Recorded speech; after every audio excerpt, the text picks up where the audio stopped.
Endometriosis is a condition whereby tissue that is similar to the endometrium grows outside the uterus. It can be a painful condition and may contribute to infertility, pain during intercourse, pelvic pain, and heavy and long menstruation. Endometriosis can be categorized as mild, moderate, and severe depending on the extent of tissue prevalence.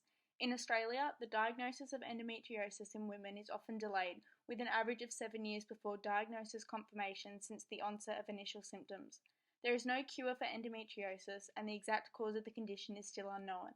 However, studies and research are continually conducted into the condition to find a way to both treat and prevent endometriosis.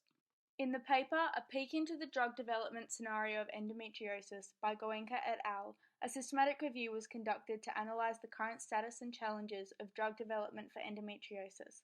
The study aimed to seek answers regarding the cost, side effects, and short-term effects on endometriosis of drugs currently being worked on to better understand potential future relief. To conduct this review, 60 articles that came from randomized control trials were selected from a search on PubMed and clinicaltrials.gov.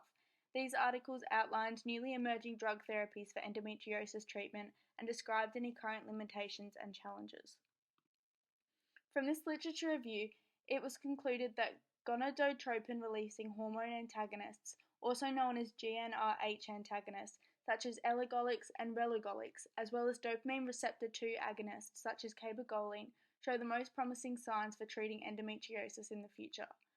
GnRH antagonists are a group of hormonal treatments that are used to treat hormone-dependent diseases by regulating the amount of follicle-stimulating hormone and luteinizing hormone by blocking the GnRH receptor, which results in suppressed ovulation. Although this type of hormonal treatment has shown benefits in reducing pain and is quick-acting, it is expensive and must be injected under the skin once a week.